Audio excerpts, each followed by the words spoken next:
Welcome to the Relationship Series podcast. My name is Ankush Jain, and each episode I'll be speaking with a different state of mind expert on the subject of relationships. Enjoy. Welcome to episode 11 of the Relationship Series. I'm really deeply honoured and feel very privileged this week to be interviewing Elsie Spittle.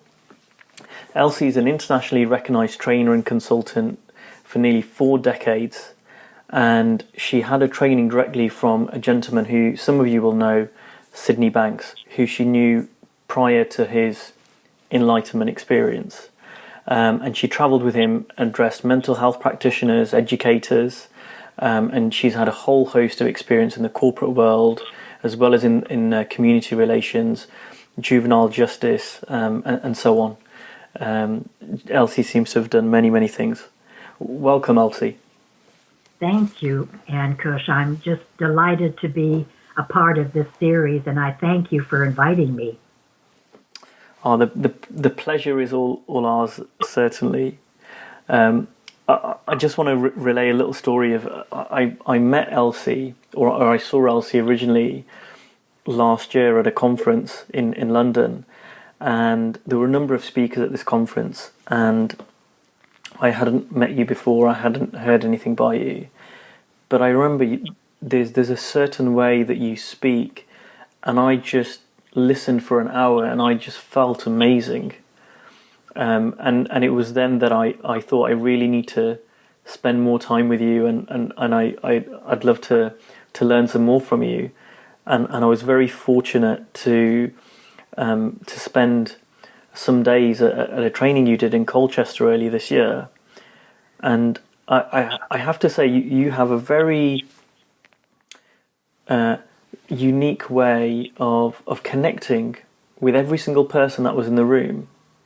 And I'm not sure if you are kind of aware of it, but it was very noticeable, and noticeable because it stood out in a good way.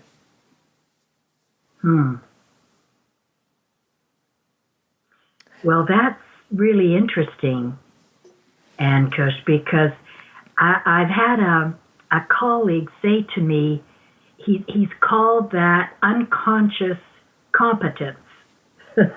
And I'd never heard that phrase before, because to me, given that this theme of these interviews, the series, is about relationships, that's what struck me when you mentioned what you just did now, is that it's a natural relationship I feel for whoever I'm in contact with, whether it's one individual, whether it's, in this format by an interview, an audio interview, whether it's Skype, whether it's in person, whether it's a small group or a large group of 500-600 people. It's the relationship that comes forth and touches people. And that was really new for me, Ankush, because I grew up not really having many what I would call productive relationships. I was the youngest of a family of 5 siblings, and I was on my own a great deal because the rest of the family was working on the farm to support the family, and so I had a great deal of time on my own. So as a child, I had a relationship with myself that was comforting and offered solace, but I didn't really know what that was. As I matured and got married and so on, and even as a teenager and a child going to school, I didn't have really positive relationships. They were few and far between. And they weren't lasting relationships. They'd come and they'd go. So not only were they far and few between, but they came and they went. And so I'd make new friends after a period of time, but I didn't know how to sustain relationships or friendships. And that came naturally as an adult once I started to gain some insight into who we really are on the inside. In other words, what I would call our true nature. Not the nature of our behavior, which is what I'd always looked to, and which is what oftentimes would shorten a relationship because I would judge the behavior of my friends and family and so on, and then the relationship would suffer because of my judgment and my thinking about what was going on. But as I gained insight into the true nature of relationships, that changed. And the judgment just sort of disappeared. And I began to see beyond behavior, first of all, with myself. I began to get more in touch with myself, develop the relationship with self. And I say self to mean that bigger part of humanity inside of us. And, after that, it just was like I fell in love with the world. And it didn't matter where I was, within my family, friends, neighbors, communities, work situations. I just started to gain more understanding that not only of myself and who I really am on the inside, beyond the behavior, but of everybody that I looked at. I saw people with new eyes, with non-judgmental eyes, and with unconditional love. And so that's what you would have felt when you heard me talk at that conference, Ankush, and also in Colchester, is that it's the embracing of your own true nature that allows you to fall in love with the world unconditionally.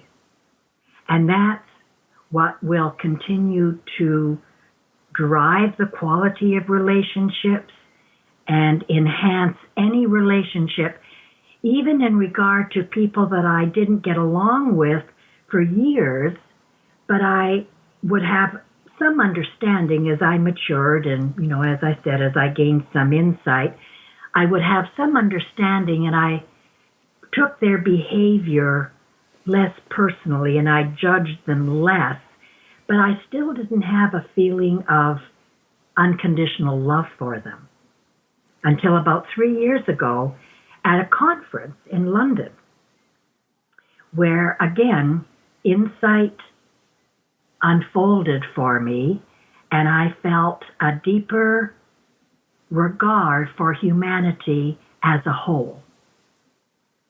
And out of that came some healing of long-term, very contentious relationships that I'd had, where all of a sudden I fell in love with them too.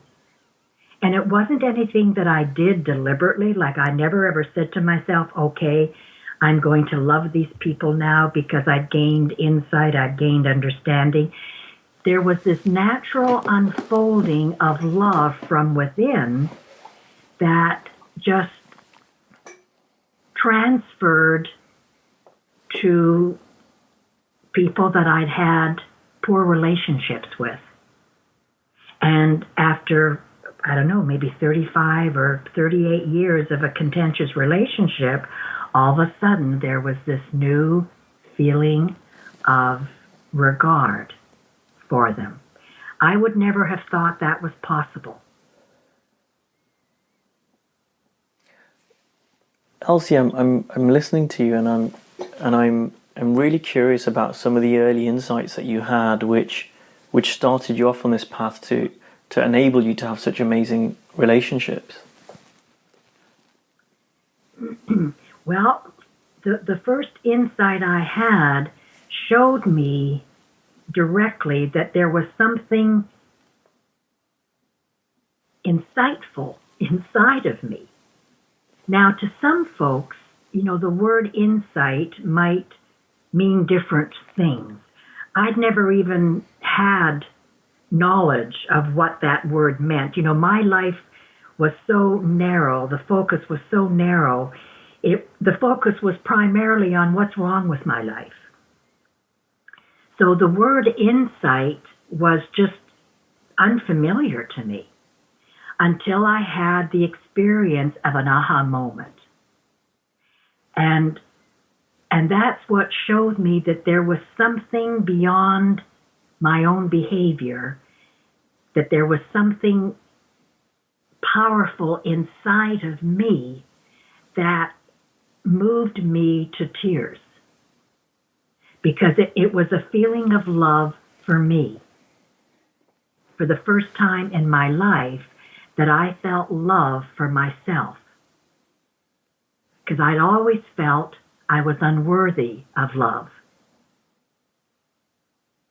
And so what happened to me again, over the years, as that feeling of love for myself as a human being, and extrapolated then to those that I came in contact with, my family, friends, colleagues, and so on.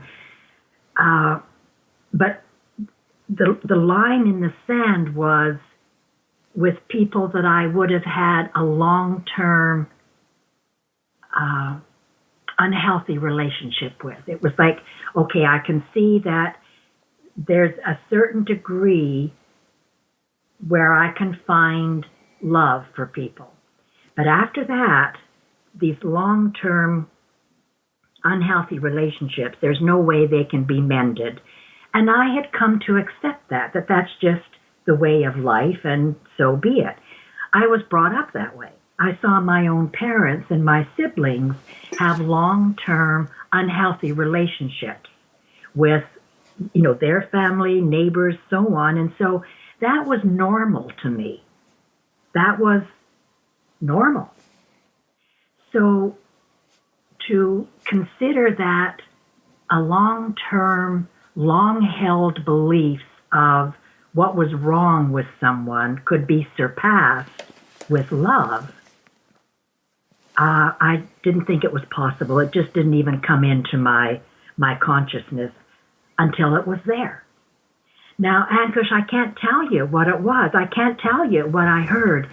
This was a situation where I knew that for a period of time, over the night that I was preparing spiritually and mentally to present at this conference in London, all I knew is that I was in a very special, insightful state inside. But I could not pinpoint what the insights were that I was getting. I just knew it was this beautiful world of peace and knowledge coming to me. And out of that, the next morning when I presented at the conference, that love and forgiveness for those that I'd held in disregard came to light in acknowledging their work over the years in this understanding, in this community. I didn't plan it. I didn't think to myself, oh gosh, they've done some wonderful work. You should really acknowledge them and thank them for their efforts over the years and for the wonderful good they've done. It was a spontaneous acknowledgement that came without thought. And it came with a feeling of love, and it brought healing to the relationship. And that relationship has continued to develop and unfold without once going into the past to say, I saw you do this, or I know I did this, and you could blame me for that, or whatever. There was never any discussion of the past, other than I will say at one point when we got together in that beautiful harmony of love and regard for each other, we both looked at each other and said, we've been so foolish. We've missed this incredible friendship that has just come to life now, we've missed it all those years. And that was it.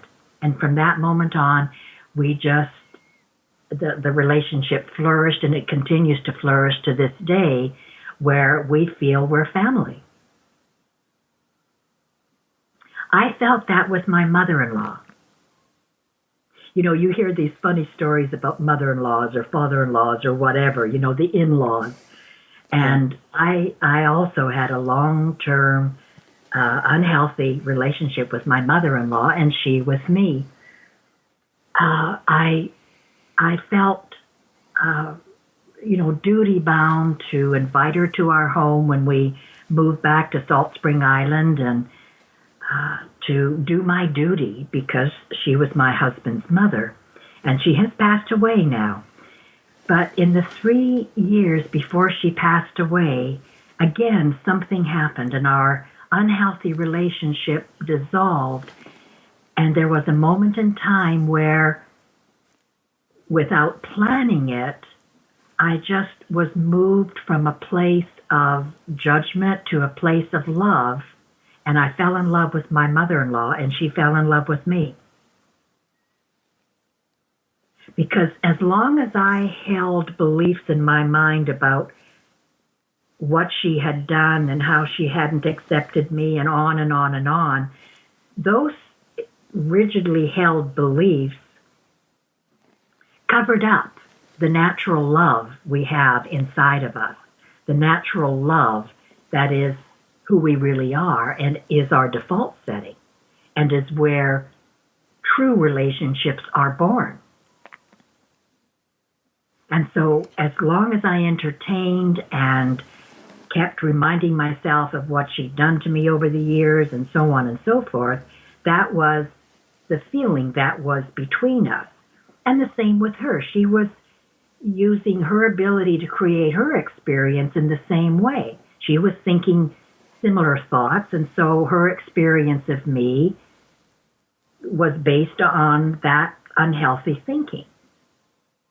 And then, as I say, one day out of the blue, I just saw beyond her behavior to the innocence inside of her. I saw that she was doing the best she could do given how she'd been brought up in a family of judgment and disregard and so on and so forth. And so when I saw her psychological innocence, all my negative thinking about her just vanished, and I embraced her, and she me, and we became like girlfriends.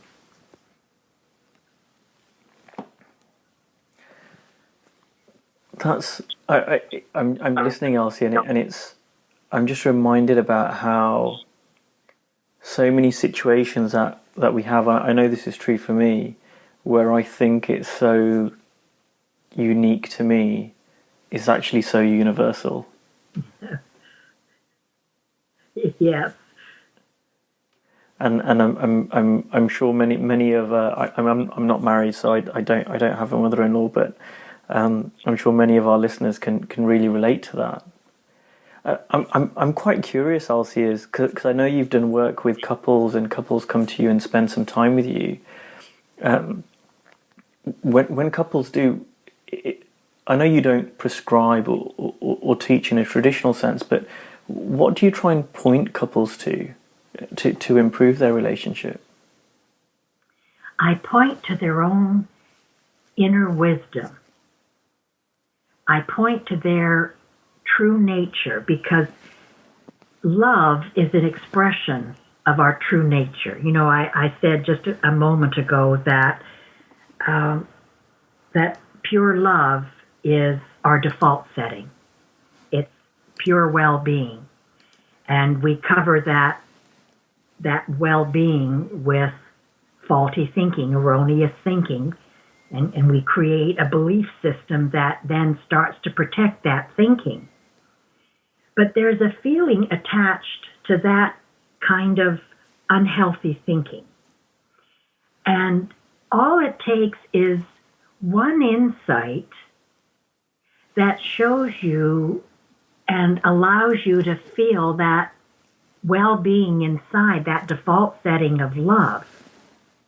And so just like for me, as I described as we started our conversation, and Kush, is that it was necessary for me to engage my true self, to develop a relationship with myself before I could move forward and enhance the other relationships around me. I had to love myself, faults and all. It's not to say that once I gained insight into my true self, who I really am beyond the behavior, that all of a sudden every bit of poor behavior vanished. No, it didn't. That took some time. But a big part of it did. That one insight took me from living in a world of behavior, totally in a world of behavior, caught up as a victim.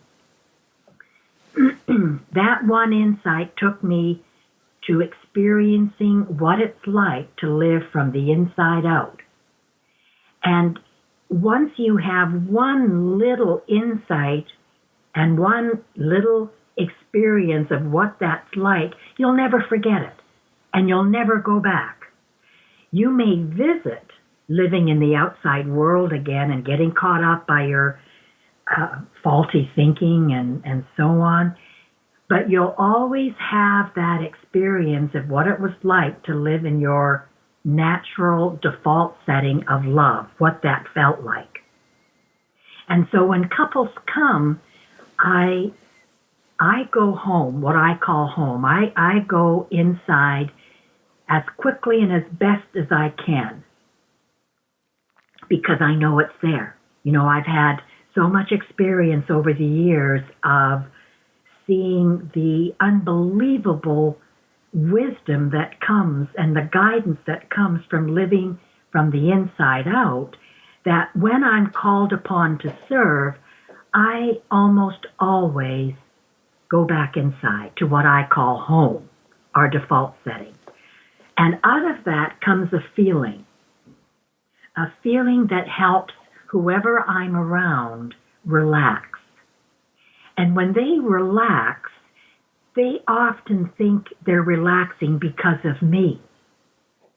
But in reality, they're relaxing because they've started to touch their own wisdom.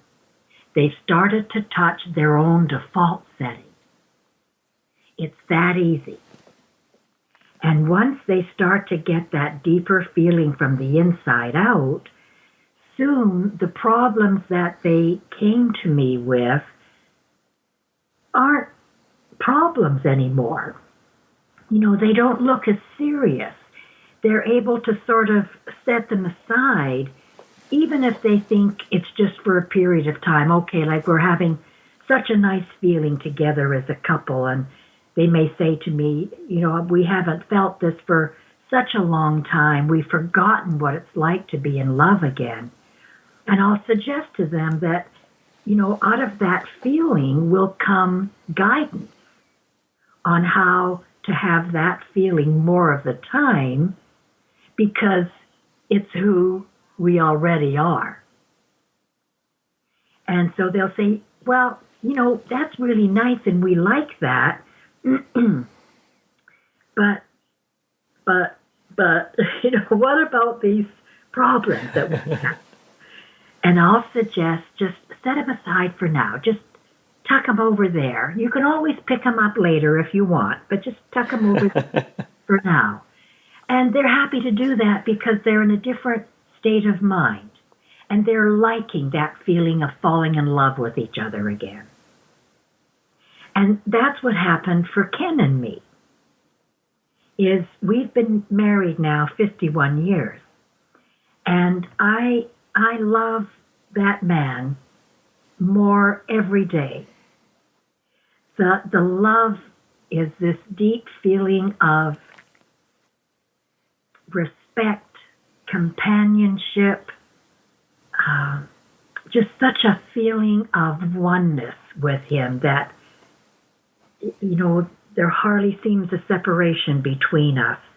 We're so in tune, and oftentimes without words. that our communication is without words.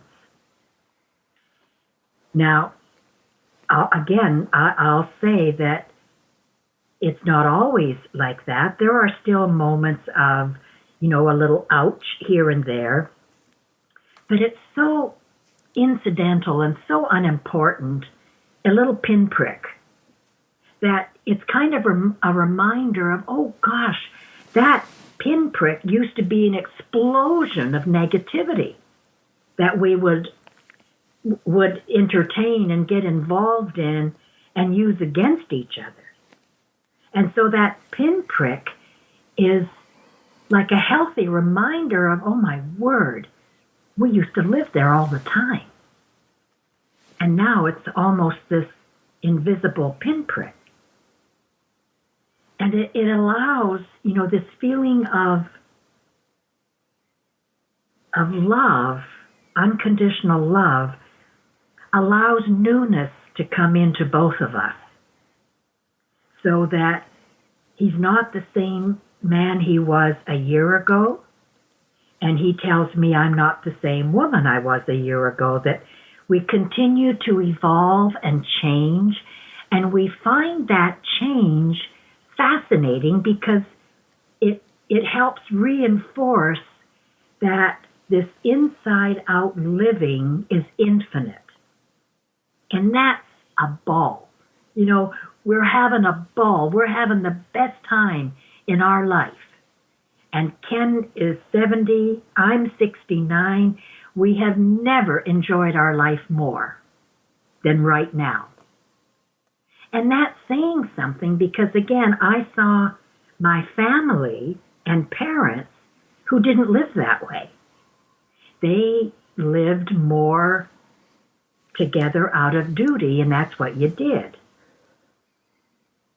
But there wasn't, to be perfectly candid, there wasn't this nurturing feeling of love in the way I was brought up. I found that love in myself. And then I could offer it to my family without talking about what I was learning. Because if I started to try to teach them or share insights with them, or if I saw them getting in trouble with one another or bad-mouthing each other, if I tried to offer advice, I'd be shot down. And then I'd get, I'd have bad feelings about that. And so I started to realize that just love them. Love them where they are. Love them as best as I could over the years. And as my own understanding continued to evolve, love them as best as I could unconditionally. And that's when they started to come into me, what I would call coming into me, where they started to accept me and want to be around with me and wouldn't accuse me of being too big for my britches and who did I think I was given I was a baby in the family, that kind of thing. And so that's what I point couples to. That's what I point residents in impoverished communities to, is to find the love within themselves first that's already there. A lot of the time, traditionally, people think they have to do something to achieve well-being, to enhance a relationship. And what I'm saying, and what other practitioners in the principles understanding will point to, is this wealth, this resource of natural love and well-being is already within us. And once again, I'll say, that's our true nature. That's who we really are. And all we need to do is open up to it. And there it is. It's this gift from within. It's the same in business, Ankush. I really don't talk any differently in business.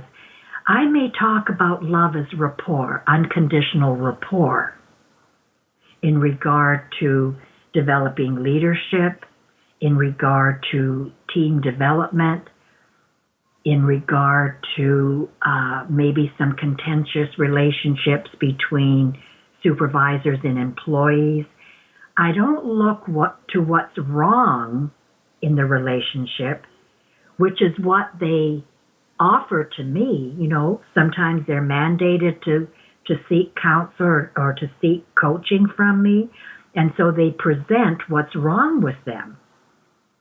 And out of respect, I will listen for a few minutes, but there's not a time where, as they've described what in their view is something wrong with them or with their colleague or their employee or supervisor or whoever, I will hear something positive. I will hear a nugget of wisdom. And once I hear that nugget of wisdom, I will take that and I'll shift gears with their permission. I'll say something like, I've heard what you see, and I've gotten a flavor for, what it seems your world looks like in the moment. Can I share something with you that I see? And they'll say yes, and I'll say, I heard something really profound as you were identifying what was wrong in your life. And they'll say, really? That's impossible. Do you want me to give you an example? Yes, please do. Well, I had one manager that was referred to me because he had cursed his boss. He was just in a terrible mood. Everything had gone wrong at work, and he went in demanding support that he felt was missing for his team. And in the course of this escalating conversation with his boss, he just cursed him out, slammed out of the office, slammed out of the plant, and drove home at a high speed. Thankfully, he didn't injure himself, wasn't in an accident. He roared into the house, and his wife asked him what was wrong, and he said, nothing, I don't want to talk about it. Now I'm just going to bed. And so he's saying all these things, and so I'm listening, and I hear two healthy things in that conversation of what he did wrong. I'll bet you hear them too, Ankush. Well, I hear one. Tell me one. Well, what I heard is he had the good sense to not talk about it and go to bed, because he knew talking about it more wasn't going to be very helpful. That's right. So that to me was two things. He knew not to talk about it, and he knew to go to bed because he was just so tired and exhausted. So that to me was two positive things. Actually, the third thing was that he called me. That his wisdom moved him to call me. Yes, he was mandated, but he still had to pick up the phone. He could have rebelled. He could have said, I don't want to talk to that lady.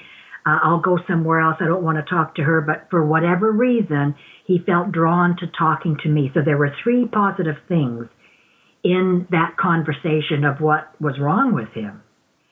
When I highlighted those three things, because he couldn't pick them out like you just did, Ankush. He couldn't see it. He was so bent out of shape. He was so focused mentally on what he did wrong that he couldn't see anything good. The moment I highlighted those nuggets of wisdom coming from him, it settled him right down, and it quietened his thinking. And he became thoughtful and reflective. And then we had a conversation. There was a feeling of rapport, this unconditional love from me to him that also helped him. But there was also listening.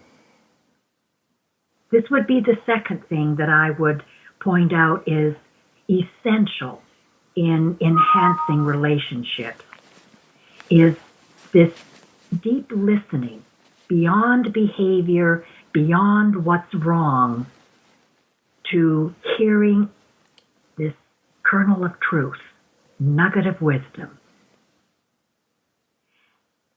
And it does magic because it promotes this feeling of well-being, not only in me as a practitioner, but in the client who's being listened to. The feeling actually starts to bring about a change in his level of understanding, or whoever the client or participant is. And so that listening moved him into seeing his own health. And so he was able to go back in once he had settled down and apologize to his boss, but he apologized with a genuine feeling of regard and thankfulness that the boss didn't fire him on the spot, because he had shifted gears mentally, and he had felt for a brief moment of time, that was the start of his journey, to seeing that he had wisdom inside himself. And he started to focus from that day on more on what was right in his world and what was right in relationships with his team and his boss and his family, rather than what was wrong. There was a shift in his orientation. There was a shift in his perception. And that began to enhance and enrich all of his relationships. I still have contact with that man to this day. This is going back like 12, 13 years in that period of time.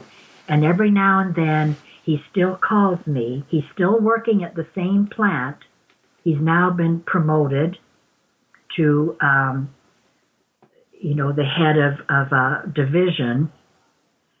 And I heard from him the other day where his son was in deep problems with drugs and so on, and he gave him one of Sid's books, and the young man ended up reading that book throughout the night, and he and his father had a most enlightening conversation the next day about this inside-out learning and what's really going on and how we create relationships. Well, thanks, Elsie. I think that's a really nice place to close, and I had a feeling we'd run over time on this one, and I'm sure I could listen to you for another hour or two. But we do have to close it there. I really enjoyed it today, so thank you so much once again for being on the call. For anyone who wants to learn more about you or get in contact with you, what's the best way for them to do that? They can go to my website, which is www.3phd.net, or they could email me at Elsie, ELSIE, at 3phd.net. And thank you again, Ankush. I'm always amazed at how quickly the time flies. And truly, I'm very grateful for the opportunity to talk with you, and thank you. No problem. People can get hold of me as usual from Facebook, which is facebook.com/Ankush Jain Ltd. They can get me on Twitter at Ankush K Jain, and my website at www.ankushjain.co.uk. Thank you again once again, Elsie. It's been an absolute pleasure. And to everyone else, I'll speak to you next time. Take care. Bye.